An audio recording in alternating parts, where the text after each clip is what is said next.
John Locke Foundation has been looking at potential changes to the State Emergency Management Act. Along with that discussion, our next guest is talking about changing eminent domain law. John Sanders is a senior fellow in regulatory policy and research editor for Locke. And John, one of the reasons that you look at this is that the John Locke Foundation has been talking for years about changing state rules regarding eminent domain. Now, with this discussion of changing the Emergency Management Act, the two things seem to go together in some respects. Yeah, and the reason they go together is because the governor has ruled unilaterally to shut down and lock down people's businesses. Along with an abuse of the Emergency Management Act, this is, I argue, amounts to a regulatory taking, a taking similar to an eminent domain taking where the government has deprived a property owner, in this case business owners, of the use of their property for a public use. Public use in this case being sort of a novel definition that it's preventing spread of a virus. Yeah, usually public use is you take something and you build a road, you build a school. Mm-hmm. This is shutting down the business so more people don't get sick or something like that.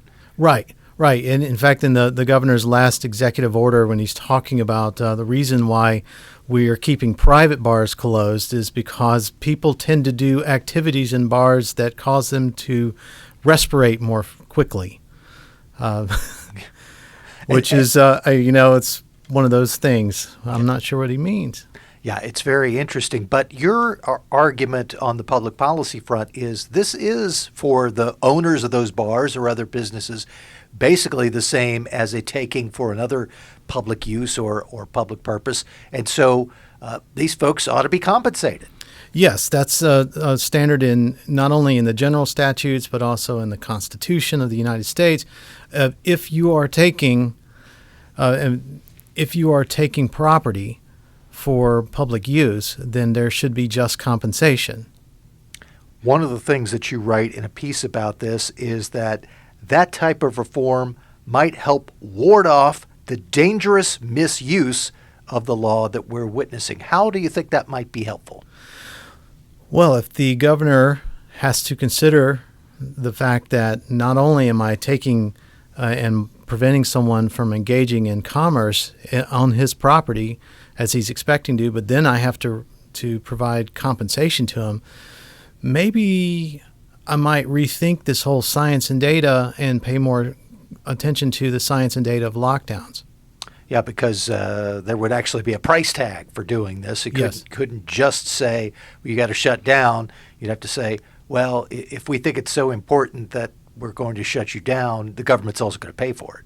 Right, which is a just and reasonable thing. If this were to happen, is this the type of thing that would require the General Assembly either to pass a law or put some sort of amendment on the ballot? Yes, it would certainly need the General Assembly to act. We still, the legislative power still belongs to the General Assembly no matter how the governor has acted in the past year.